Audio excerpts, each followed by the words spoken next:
Thank you, ma'am. All right. Welcome, everybody. Happy Sunday morning or evening.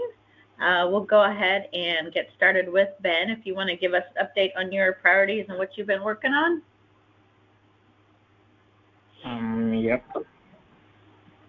Yep. So part of my priority was to make a post about the last borehole project we had in queue, which was Project 60. And we've made that post. We first did the pictures, and then we followed up with the video post on that. Yes. Another thing was to explore to see if we could have our videos in a size that best suits the different social media platforms we were using. Yeah. So I would like everyone to maybe after this check our recent Facebook video, then give feedback, because that one it was produced in the dimension that is fit for Facebook only. We had another one, shared on YouTube, which is the normal aspect ratio. But before producing it again, I made some changes to the dimensions that were best visible on Facebook, and that was checked. So we can look at that. If that looks great, maybe we can always do that. The only challenge with that is after producing the video, you cannot just put that back and crop it. If not, the part of the subtitles will be cut off. Yes, so you have to do that in the production phase, where you change the aspect ratio and resize everything to fit perfectly. That one is 4:5. Okay. You would reproduce it again. So that was what I did, and I think we can always use that. I can always do that using Adobe Premiere Pro if we want to produce videos specifically for Facebook and produce some specifically for YouTube. Yeah, I think that's a good point. And when I watched it, I noticed that in fact it is a better size, Benny, for sure. You can definitely see the size of this video is more full on the screen. It looks really good on Facebook. Yeah. Okay. Sure. Then we can maintain that. Go ahead. Sorry. Yes, I said then we can maintain that for the next videos when we are producing them. We produce that specifically for Facebook. Yeah. So I guess my question for you then is do you create the video for YouTube and then change the size for Facebook and create another version, or do you go the other way from Facebook to YouTube then? No, I start with YouTube. When we take the footages from the camera, the normal size is the YouTube size. So we use that to produce for the YouTube video. Then after producing, you can then use that to produce another one for Facebook. Okay, yeah, that's great. That's great. I think that that's really good, and I'm just looking at it on Abby's phone, and you can see the size of it. It's clearly bigger, and it looks better than in the past.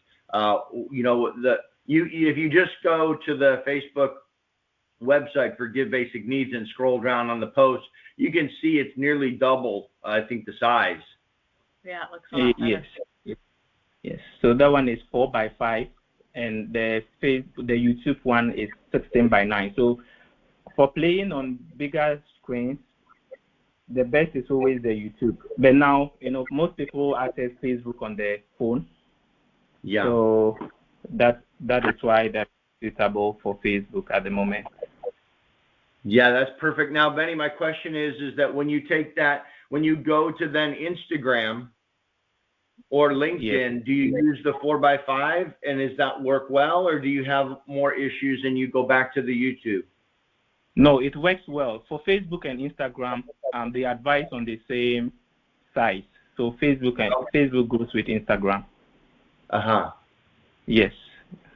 Okay. And then how about the LinkedIn? I don't know how that works. If those are 4:5s as well? Yes. So LinkedIn, you can actually post in any ratio, but it will also be more clear with a 4:5 since it's viewed on the phone. Okay. Yes. That's great. That's great. And so, Benny, is what I guess I would ask for you to do to take just a quick note and make a change to the task for Yes. creating the social media and put the sizes that you're using that are working best in the descriptions. Okay. Okay. Of the template, so that then when we generate, you'll be reminded, but so will anybody else who does it, that, hey, these need to be 4:5s because they really look a lot better. Okay. Okay. Yeah. Yeah. Thank you for figuring that out. And hopefully it's not too much effort and is pretty straightforward. And you're using Adobe to do that? Yes. Adobe has it. Yes. The Premiere Pro, that is their product for video editing. Aha. Yes. Premiere Pro. I've never used the product, but I obviously know of it. It's top-notch software, what most people use for video editing. Is that a copy that you bought, Benny, or you have personally? This is kind of a pirated copy I got from someone. Right. Yeah, good for you. Good for you. I'm all about free software. Yeah, I'm all about free software. However it happens, it should be free. Yeah. We should watch. We're talking on a recorded line, but no, I'm being serious though. That's great that you have access to it, and how you got it doesn't matter. I think that it's very good, and it's exactly what we should be using because it does produce world-class videos. Excellent work. Yeah, thanks. Yeah, yes. Very, very good. Yes, and if I can proceed on the last task I was working on, it was with regards to our keywords, which I think we are still doing more work on. I noticed that the SEO software we're using only permits one keyword per post at a time. So our earlier suggestion of including multiple keywords for posts that are coming from Ghana, to include Give Basic Needs Tamale, Give Basic Needs Ghana, that has been a challenge so far because we can only use one keyword. So we are still maintaining with the Give Basic Needs. So we are able to figure that out. But I've seen what you shared with me, and I'm currently going through them. Okay, yeah, and to be honest, Benny, I haven't had time to watch those videos.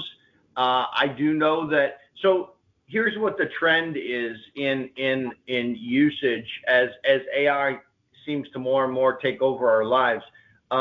Most people today are no longer going to search. And please, people like Danny, Megan, Elena, Salam, and Abby, anybody, if you have anything on this, feedback is welcome. But most people today, I find myself doing this as well. I don't go to google.com and search like I used to.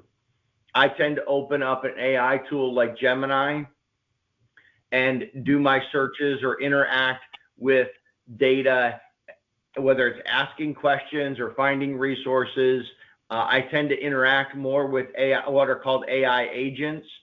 And those AI agents or implementations, whether it's from Google or ChatGPT or whomever it might be, the other varieties that are out there, I find myself going to those more frequently. I don't know, honestly, the last time I just did a Google search. It's probably been well over a month, probably 3 months. And that's all searches. So is what happens as the world is changing more towards an AI base. The thing that I know is that the SEO pieces of what used to be are really no longer as valuable, and we need to transition to potentially another acronym. Let's just say, I don't know what that is because I haven't done the research, but I provided Benny with some videos that I believe, and he's going to validate after he listens to them, and I finally get around to listening to them. We're going to have a discussion, but essentially allow us to show up more in AI type searches through AI agents than through Google searches. And that's really where everything is kind of headed, whether it's through Meta's AI or Google's AI. We need to be showing up in those types of responses more so than straight up Google searches. So I'd like to just go around and see if what people are doing. I'll start with the president. When was the last time you just did a straight up Google search as opposed to talk to an agent that was an AI? It depends on what I'm looking for. So if I'm looking for like Google reviews, I will go to Google because that pops up quickly. But other than that, I will just go into Brave and type it into Brave and search it that way. I don't tend to use the AI chats and bots as much as you do, but that's just, I don't know. Yeah, because that's fine. So, no, that's good feedback. So I think when the president says she opens Brave and types it in there, that is more of a Google type search than it is an AI type search. So that's good feedback. Let's go to Danny. What do you find yourself doing? I normally just type it in my phone. So you go to the Google search title bar on your phone and type in the keywords and then wait for a response. Yeah, but I read the AI response most of the time, to be honest. And you don't move beyond the AI typically, or you do? Most of the time, no, unless it's something like specific that I'm looking for. That you don't see in the basically when you left a keyword out of the AI search, you tend to look through the hits that it returned. But no, like if I'm looking for a website or something like that. But most of the time, if I have like a question, it'll answer it. Yeah. Okay. So I guess I'm the same thing. I guess like if I'm on my phone, I'll do what Daniel does, type it in there, then read the AI response, and then typically I do go beyond that just because I'm probably looking for a specific website. Okay. But then if I'm on my computer, then I do Brave and search it that way. So it depends on what device I'm on. Yeah. I didn't realize that. Okay. Yeah, no, that's good to know. That's good to know. How about Megan? How do you, when you do a search, what's your technique? I honestly typically just put it in my browser, but like Danny said, I'll usually read like the summary AI first, and if it doesn't answer what I need, I'll go further in. Okay. Yeah. Okay, that's good to know. So it seems like people are getting more used to reading the AI and trusting the AI response, at least initially, and then digging deeper if they need to. How about Salam? I'm interested to know what you do when you're looking for information or you have questions about things.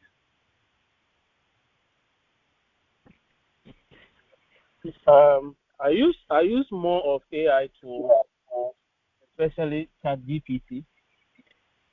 And because it gives me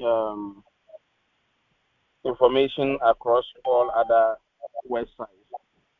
So I just find the keywords and then I put them in, and I get a lot of information and try to make sense of it. Okay, so you tend to be using AI more than looking for individual searches in Google type stuff. Interesting. That's good to know. And good on you. I mean, if the AI, this is what I found personally before I go to Benny, is that if I literally take time to explain what I'm looking for in the search,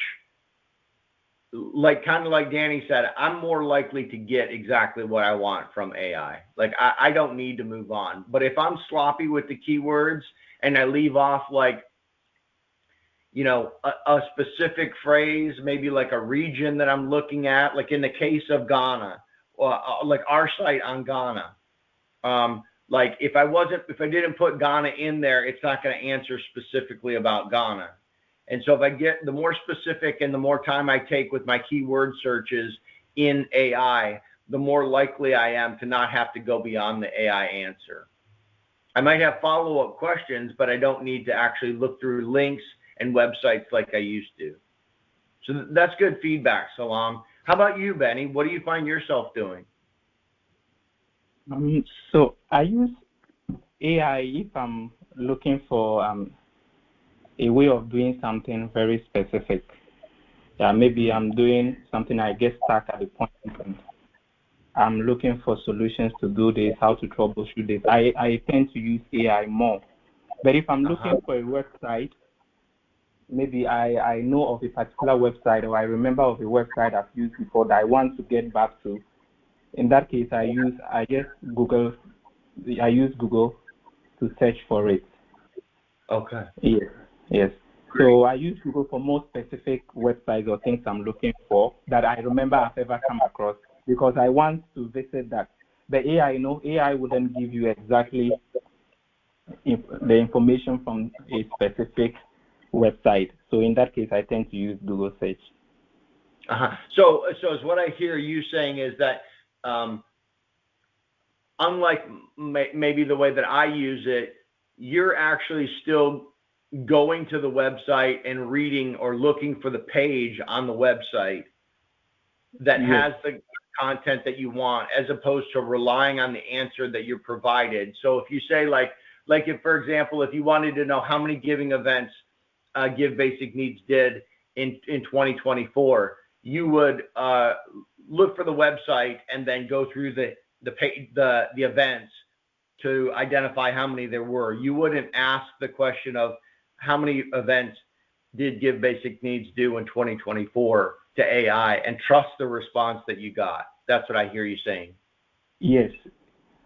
Okay. When I'm using it, I'm using it for more of technical stuff, more than getting basic information. Maybe something that, yes. Okay, good to know. Good to know. Elena, can you share how you find information out and how you use it? I'm definitely a little bit more like Benny, but kind of in between. I'm still a little old school. I definitely use Google to search things, and then I either just read the preview of the web page to see, without even leaving Google search, or I'll actually go to the website. But I don't really trust the AI summary. Sometimes I've found if I read it and then I scroll down to read the sources that it's supposed to be pulling from, it's not always exactly the same information as what's in the summary. So I usually check my friendly robot against its actual sources before I kind of come to an answer. Sure. No, I think that's smart. At the phase at which we are with artificial intelligence right now, I think that's a smart thing to do. So in the example that we just used with Benny, where you wanted to know how many giving events Give Basic Needs did in 2024, you would actually go to the events page and count the events. Yeah, or I type it in Google to see if maybe we made a blog post that is a highlight of our actions in 2024 or something, and then the answer would be there too. Got you. Okay, great. So I think the whole exercise there was really to say that, number one, the world is changing. We don't think of the web as we used to, right? We know it's a bunch of linked content, but it's being accessed differently. Not only is it on our phone as opposed to a browser on our desktop like it used to be, or a laptop. Now we're interacting with things that index and search and crawl and have access to our pages on our site, and we're just reading the summaries from AI. And so there's definitely a need for SEO still. I'm not saying that there's not. I'm just trying to figure out if we have a tool to buy, because we need to do the proper indexing. As both the CFO and the CTO, we should make sure we're investing in the tool that gets us the biggest bang for the buck. And you see in that exercise that people are definitely, we do need to be quote unquote indexed properly for AI responses in the future, because I think we can all agree that while this is today, and to Elena's point about artificial intelligence doing hallucinations, as they're called, or making up answers, I think that's only going to diminish as we see ChatGPT 5 come out, recently, as we see 6, 7, 8, like where this all goes, we're clearly moving to a different world, in my opinion, from an IT perspective. So that's why I shared those with you, Benny. I don't know exactly what's in those videos, but the one of the things that I'm the theme, if you will, and Elena or Megan, you may even know this, or maybe even Daniel knows of this, is that we're moving from the title of some of the videos that I sent to Benny were, SEO is trending down and something called GEO is trending up. And I'm thinking that this is essentially how to be better indexed, if you will, or indexed or scraped by artificial intelligence, as opposed to things like traditional search engines. And so those were the things. Does anybody know what GEO is? It's quite new, but I think new only to us. And so I don't know, Elena, have you ever heard of this?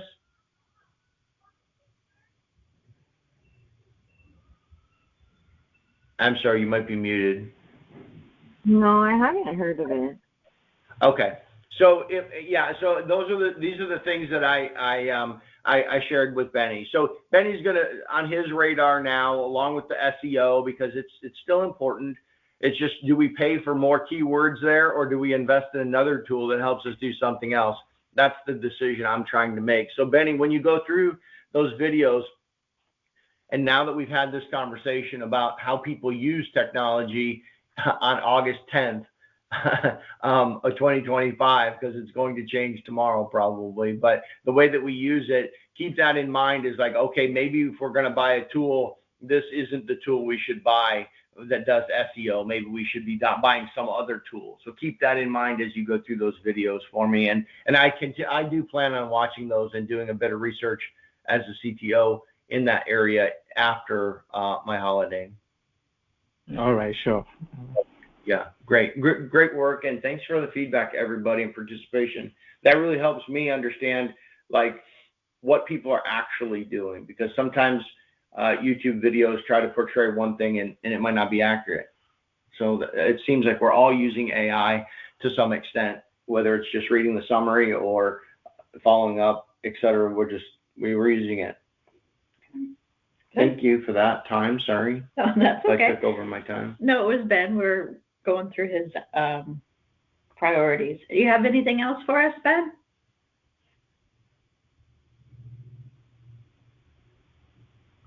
I think you might be muted. Oops, sorry. Yeah, I said that was the last one I had. Yeah. Perfect. Thank you. That's good. All right, Salam, let's hear about your priorities, what you've been working on.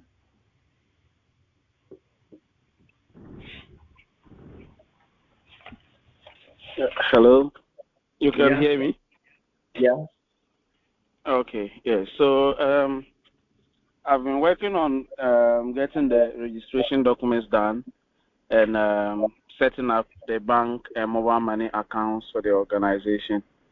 And the registration documents are almost done. I spoke with a lady yesterday. She said she received the power of attorney from the Lands Commission on Wednesday, and that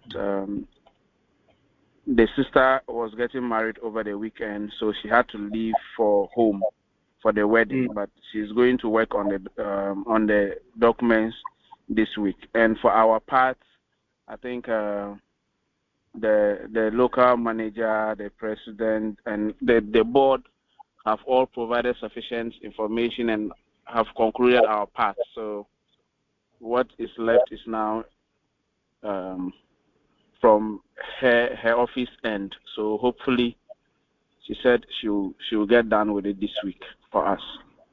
Beautiful. Then I'll proceed to set up the bank account and the mobile money as well. The third thing would be the health fair program at the office, which I'll be setting up the project tomorrow. Okay. So basically, that is what I'll be working on. And yes, just to add on, there is this guy called Campilari Roberts. I was just discussing with Ben before the meeting. He commented on our post on Facebook a number of times, and I saw that Ben even responded to him. Oh, it might have been me. It might have been me. It might have been me. It might have been me. I don't know why, but I've been so intrigued with our success that we made. Yeah. Can you hear me? I woke up and saw that he had commented and there was a reply on it. Yeah. Yeah. It was actually me, Salam. I don't know why. I've been looking at it lately because it's so exciting to see that we literally have over 1.2 million views over the last 60 days. And so I just am so excited to know that we're creating so much happy that I did comment. So sometimes I think it's Benny and sometimes I think it's me. So this one was me, I believe. Yes, maybe. And we are actually getting the attention of the political class, because he was appointed as the Northeast Regional Director for National Youth Development Authority, NYA, as at I think about 2 months ago. And so he reached out, he called that and was suggesting that up north these days we have a lot of insurgency when it comes to youth abusing drugs. And it's actually a serious problem. The Narcotic Control Board, the Ghana Police Services, even some communities have formed community-based task force to help combat the abuse of drugs among the youth. So he reached out and was asking if we can work on a health program together, a form of campaign and health education towards the youth. Yeah. So yes, that was. That sounds like an amazing opportunity. Do you know, Salam, what drugs or substances they're abusing? Yes, they abuse tramadol. Tramadol is what they abuse the most, and there's a drug called Red. I don't know if that's the full name, but they call it Red. Okay. And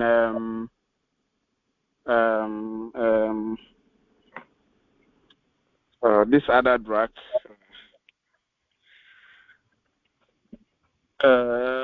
is for people take it when they have it's a malaria syrup. Malaria syrup, yes, that they abuse. When you take it, when you abuse it, you feel very, very active. So they abuse that one too. But the two common drugs that they abuse a lot is tramadol and Red. Yeah. Okay. Well, we could definitely incorporate those into our medical clinic. Well, just an educational piece, right? Or no? With the medical clinic, yeah. Yeah, with the medical clinic. At the medical health fair and stuff. Yeah, at the health fair, just like we teach breast cancer awareness, we could have a table or at least information that we could help them distribute. Yeah. At those events to then focus on the dangers of abusing these substances. If they put together the materials to distribute, for example, that they want distributed, we could easily put up a table at the medical event saying that, informing, because unfortunately a lot of times, well, this is the way it is in the U.S., is that a lot of times the children abuse substances and the parents have no idea what the substances are or what they do. Yeah. And And so they tend, so they're kind of like just ignorant, that they just don't know that this can be a harmful behavior, and not that they can correct it in every case, because addiction is a disease. It is, as mentally, it's a mental state. It's a wiring of the brain, and so I think that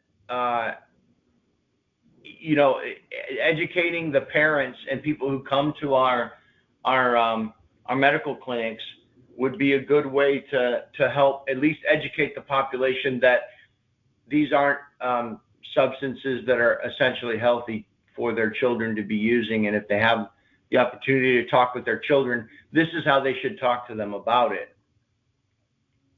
That's true. I remember a situation where one guy was abusing tramadol, and a friend tried talking to the parents, and the parents said they have never seen the guy with that kind of substance. So the guy said he saw the guy buying the drug a day before. Mm-hmm. And when the mother went into the guy's room and brought out the drugs, she was not even aware that what she was holding was tramadol. Yeah. So the guy had to educate her. Yeah. And they started monitoring their son, and eventually they were able to manage him. Uh-huh. And honestly, it's a serious social vice. It has lured most of our youth wayward. In fact, even people you least expect that they will be doing, they will be involved in it, are now taking it. And some out of peer influence, others take it for fun, and they get addicted. So it's become a serious problem, a very big problem for the society here. Yeah, interesting. And it leads to high crime rates, because once they are not able to afford the drugs, they will look for any means to get it. Yes. Yeah.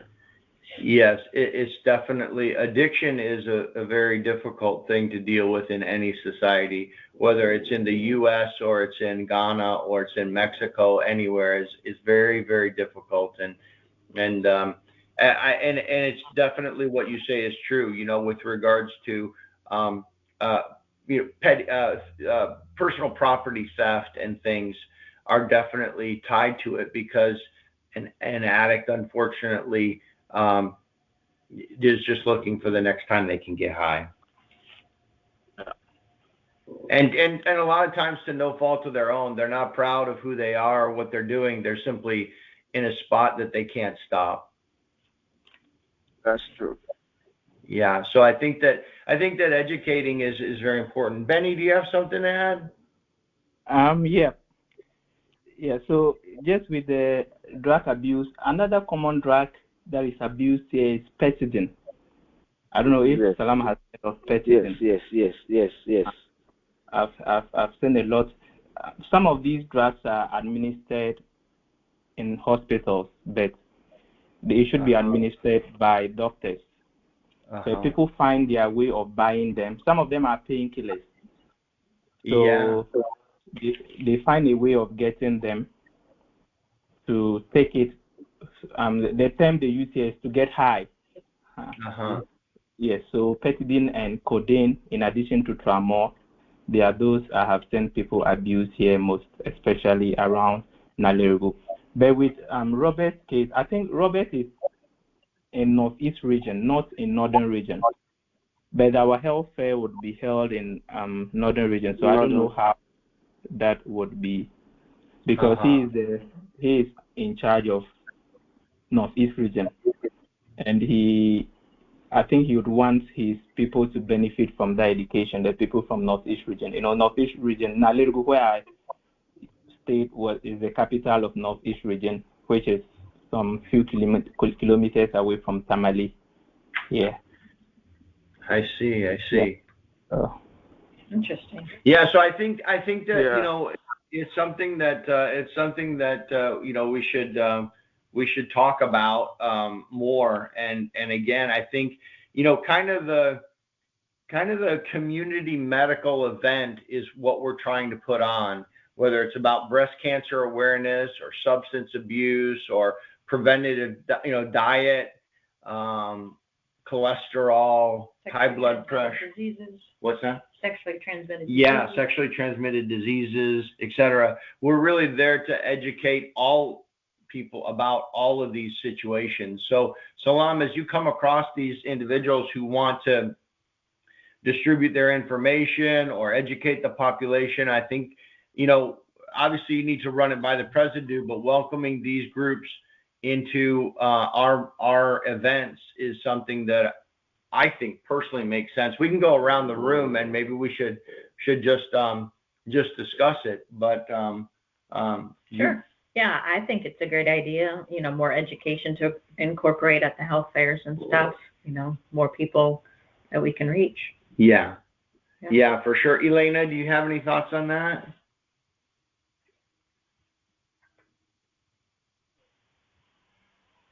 I feel the same way. I think it's a great idea and a good thing to add to the events that we're already doing, or maybe even do like a specific event tailored to it, depending on like what the need might be in a specific area or something. I don't know. I think it's a good idea. Yeah. How about Danny and Megan? Do you guys have any thoughts on that? Incorporating those kinds of things? I think they're good. They're definitely important. Yeah, for sure. And Benny, you agree that we should try to incorporate those types of things into our events if possible? Yeah. Yes, because most people, when they go to hospital, they just go to get treated and then they leave. Some just go to get the drugs and they leave. There's no time for them to get this education that will really help in their health life. So I think this will really be helpful. Yeah, and I think is what we've learned. The whole United States had this whole thing. You may or may not know of it in Ghana. It's called the War on Drugs. It took place I don't even know, 20 years ago, 30 years ago, whatever, in the 1980s. And it was a complete failure because what it did, in my opinion, was it said, don't do drugs. But the reality is youth are going to experiment.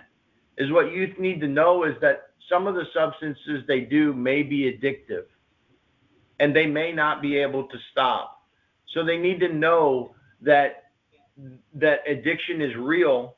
They need to know that if they experiment and they need help, that they need to get it at some point, that they may be in this cycle of addiction and their brain may be wired, especially at a young age, to crave these substances and these things. I don't know. Daniel, do you have any thoughts on that? No, I think that's accurate. Yeah, so it's more of an awareness thing, I think, that is than a don't do it.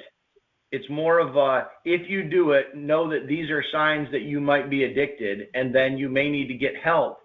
So be aware of that, because most people don't know until they're seriously addicted.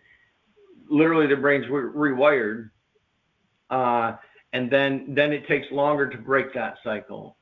Do you agree with that, Salam, or know what I'm talking about? Yes, I think I agree. So I was equally just having that conversation with the youth authority director when he called, that sometimes declaring war against drugs or setting up task force that go around beating people and searching them and taking their drugs, it doesn't really stop it, and it doesn't reduce it, because if the person is not even aware that what I'm taking, this is going to be the consequences, and you just take it away from them and walk away, they can easily get it in the next shop again or in the next chemical store or wherever to satisfy their cravings. But if you educate them and they get to know the consequences, they get to see or get to know what it has done to other people who have walked that road with such substances, then they may reconsider. Yeah. So I think the education is good. And just like Elena suggested, maybe at some point we could do that even as a separate program, or either just go on a health campaign, or just do a blend of a health screening with a health campaign just for the youth. Because our community-based programs have been more in towards women and children. But having realized that this is also a serious problem, we might focus on helping reduce other social issues regarding health and ignore this other one, and the consequences might swallow even the people we treat. Yes. Yeah, so I think blending it all together is a good idea. Yeah, it's as important to understand a healthy diet as it is to know about taking substances or cholesterol or blood pressure or sexually transmitted disease. They're all about public health, and there's no reason that we should leave addiction or the education of what could lead to addiction out of that educational process, in my opinion. That's okay. Thank you. Yeah, that's good At work. least myself and Danny also have our addiction: rocks or Red Bull.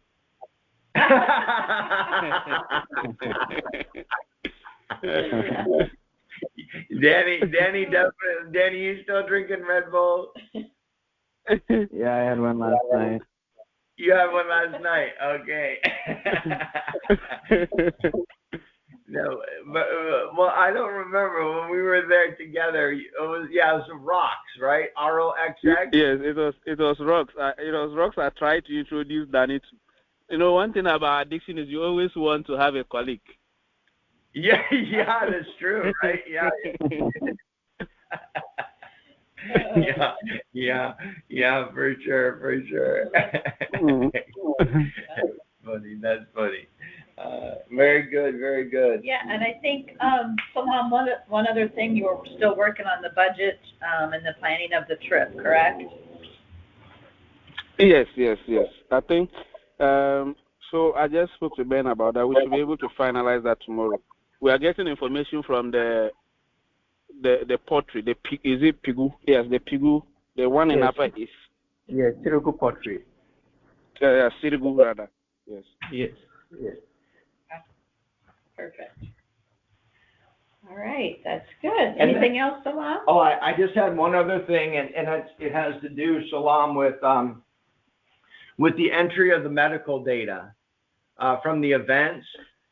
I didn't get a chance to look at the form, and I honestly can't remember if there was something that I needed to do with that before you were able to enter data. Can you remind me? I was supposed to run the link by you to cross-check and be sure before we move, but I forgot to send it. Oh, it's okay. No problem. No. Yes. Okay, yeah, so if you could send that and run that by me just so we enter the data in the right place, that would be a tragedy if we were entered it in the wrong place. So, so if you could send me that link that you plan on entering the data, then I can verify that really quick and make sure that that's integrated into Smiley in the way that we need the data for the reports. Good. So that no problem. I just wanted to make sure it had slipped my mind. Okay. Thank you. Nice. Yeah, thank you. Well, now I think the rest is you, CFO, CTO. Okay, well, so I talked about one of the things, which was the impact of artificial intelligence and the way that we're using the SEO stuff and this new GEO and some of these things. But there's also there are new ways to use artificial intelligence that we should be aware of. And it's really for task automation. And one of the things that I need to do is evaluate and build some actual applications using artificial intelligence agents, because these agents can be built in a very short amount of time and can do things, Ben, for example, like edit videos into different formats automatically. They can do things like create highlight reels. They can do things, given a couple of videos, they can create highlight reels. They can do things like automate WordPress posts, adding keywords, doing these different things. So one of the things that I plan to do when I return from holiday is to build one of these AI agents for the U.S. market that essentially uses the data from the Census Bureau, which is where we decide where there's a low-income community and where there isn't. And so I'm going to work on building an agent that is an application that that will tie the request for a giving event to this requirement of we lost some people. Salam and Elena. Salam and Elena, but I can keep going. And so the idea is to look at some of these agents and the platforms that they live on and see how we're going to use AI going forward in our organization. So that's on my list to do. And that was one of the things that I wanted to talk about. And it's obviously related to the SEO, but it could be related to future blog posts. This is a way maybe to automate the distribution of posts, Benny, from multiple platforms, etc. But all of these tools have, I shouldn't say all of them, some of them have fees. And so we'll need to look at the fee structure and see what makes the most sense. But we need to come up to speed, and the space is evolving very quickly. So I'm a little bit behind on that, I feel, and I plan to devote a little bit more time to that when I get back. And then the other thing was, I know we're missing Elena as a board member, but we do have Daniel here. I just wanted to touch base with everyone and make sure that the board members in particularly have, at the very minimum, listened to the AI recording of the work that I did around the financials, and make sure that they understand where we are positioning our. Okay, thank you. Just wanted to make sure that all of the board members have listened to the artificial intelligence recordings of the work I did around our financials and provide feedback on that. We do have a bit of a growing concern, and it was actually, so what I did was I wrote a report with artificial intelligence about our portfolio, and then I fed that report to a different AI agent and had it evaluate the situation and kind of pitting them against each other to see if in fact they were going to criticize each other or agree with each other or what. And there was some criticizing that was done by the second one about our portfolio after I wrote the report, and it identified a concentration in our crypto holdings of the Link token. And so with that concentration in Link, we're going to need to decide, well, I think it's a hugely important strategic position that can grow our organization. I'm concerned with having too many eggs in one basket, if you will. And so I'm not sure what to do on that, but I'd like the board members, this would have all been discussed at the conference, but as we know, the conference has changed a bit, and so we will not all be getting together to discuss this. So it's important that the board members listen to those recordings and then go ahead and provide feedback to me either directly or in the Discord about the concerns that are in our portfolio regarding the concentration of a specific token called Link. So I know Benny read the reports and looked at it. I don't know if everybody else has. Daniel, have you heard them and read through it or not yet? Not yet. Okay, no problem. And Elena, have you? Not yet. Okay, no problem. So, Benny, so while I have you on, I just want to get your feedback regarding the reporting. I know you said that it was positive, you thought it was good work, and you appreciated the work that I had done, which I'm grateful for your appreciation and recognition of that. But what are your thoughts on the concentration of the link token and your thoughts on that? Is that something that we need to divest from a bit and rebalance, or is that something we should hold for a longer position and know that it could be the thing that really separates our giving events and our actions in the future with having that much more cash flow available?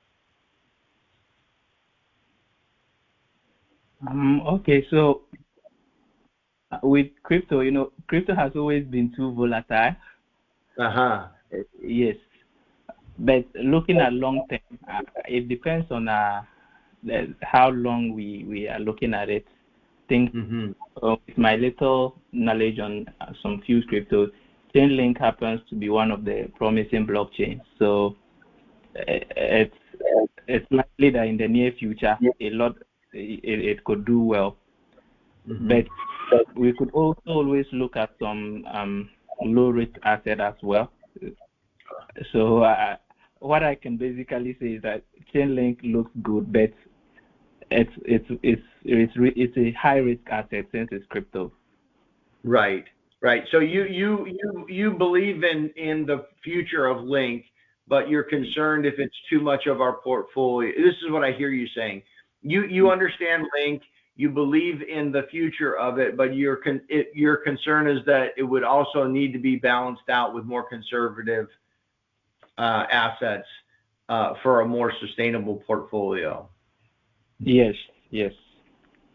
Okay, that's good to know. And I appreciate that feedback. And I know you do follow cryptos a good bit. And it's good to hear your feedback on Link because I've been a holder of Link, honestly, I think since the ICO, the initial coin offering.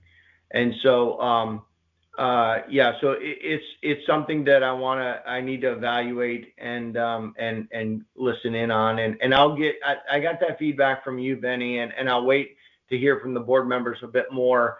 Time is a bit of the essence on this, Elena and Daniel, because and Presidu, absolutely, Presidu as well, because this is actually causing me to lose a little bit of sleep.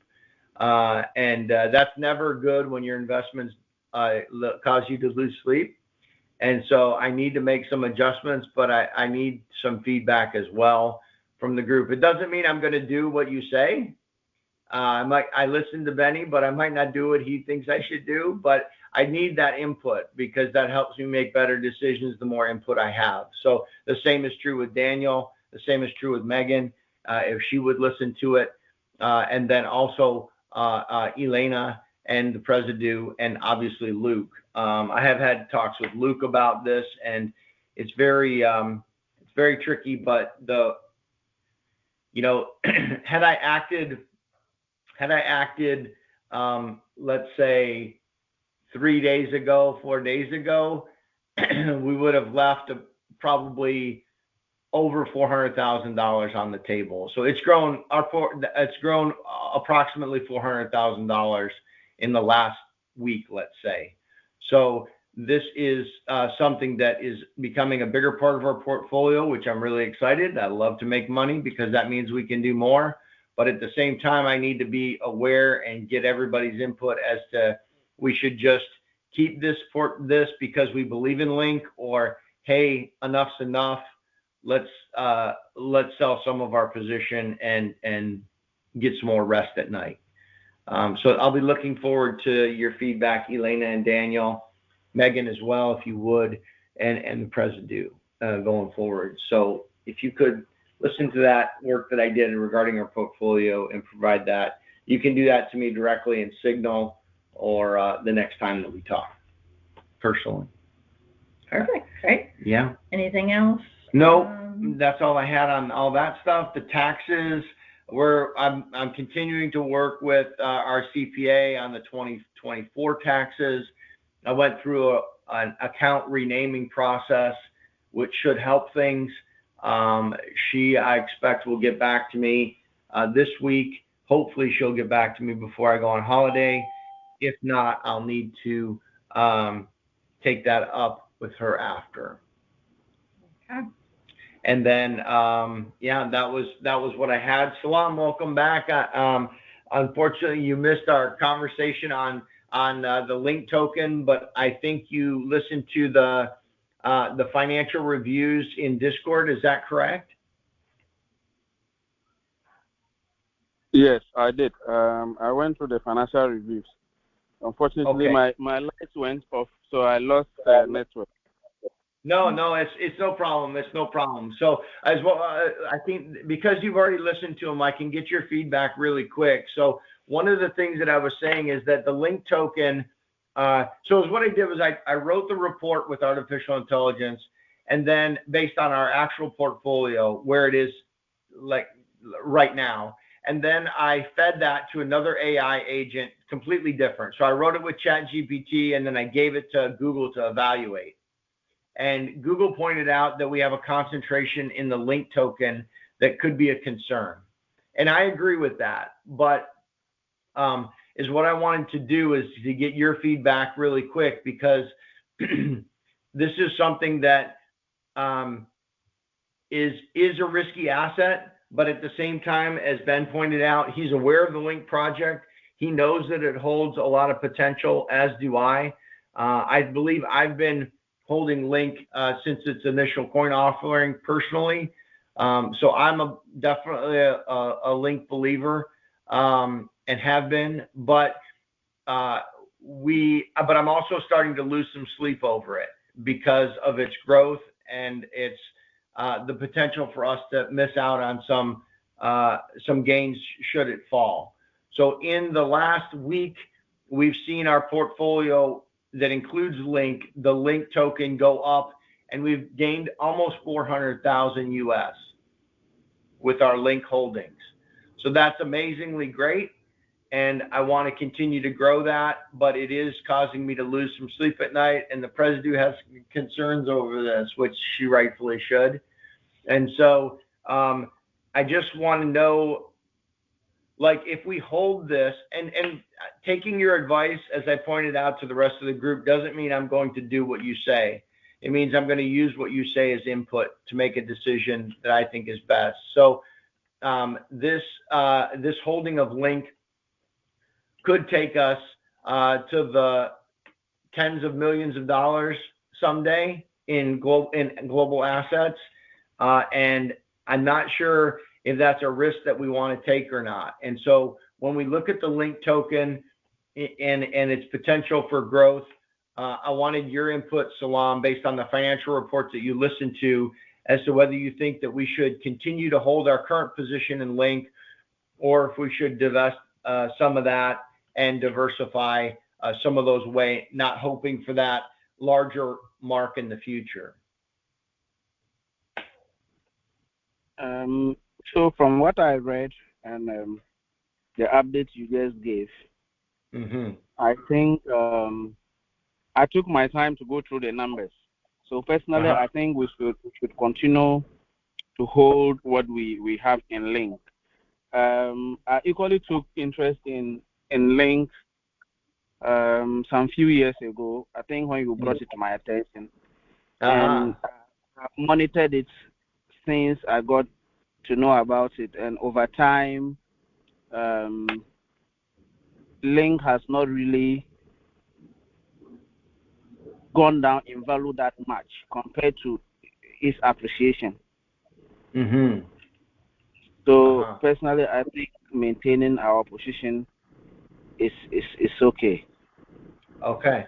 That's good feedback, and that's the kind of feedback that I need from the board members as well. And I'm looking forward to hearing what they say. Thank you, Salam, for that feedback, because I don't ever want to put this, as a CFO, I make a lot of hard financial decisions nearly on a daily basis, and I don't want to jeopardize the organization without some understanding of the risk that we're taking. Like I said, holding Link and our current position, I wouldn't hold it if I didn't believe in it. And like I said, I've believed in it for a very long time, and so that could skew my desire to hold it. But this is the difference in us being a $10 million nonprofit and $100 million nonprofit. And so I think that your feedback, Salam, with regards to your knowledge of Link and you looking at the financial reports, thinking that it was a fine position to be in, because we do have diversified assets beyond Link. It's not our only asset. We have, as you saw in the report, 19 other or 18 other assets that we hold, everything from gold and silver to other assets that are both crypto and non-crypto. And so hearing you say that you think a holding position on Link is in our best interest is reassurance for me to make that decision on whether to hold or not much more easier. And I'll continue to get input before making a decision. And so that's really good feedback. I appreciate that. All right. You're Thank welcome. you. Yeah. Thank you, everyone. Yeah. All right. Just wrapping up here. The last thing, like Kevin has mentioned, we are going on holiday this coming Saturday. We will still have the Friday meetings with Ben and Salam, and then Sunday's meeting, the 17th. We will do our best to, join in for it, depending on where we're at. Mm-hmm. And if in the case that we are not able to join, our trustee VP, Danny, will be stepping in and running the meetings for us. And we will continue with the Friday meetings after we return. Yeah, and Danny and Elena, if you guys can just remember to click the record button, that'll be beneficial, because when we do get in service and have access to the network again, we'll be able to catch right up with the recordings, and that'll be helpful. So yeah, great. All right. Let's see. Do you have anything else? I don't have anything. Okay. Salam, do you have anything else? No, I don't have anything else. Okay. Elena? Nothing for me. All righty. Ben? No, I don't have anything. Thank you. All right. Danny or Megan? No. All right. Awesome.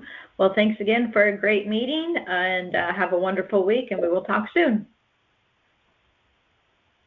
All right. Thank you. Thank you, everyone, for a great meeting. Thank you. Bye-bye. Bye-bye. Bye. Bye.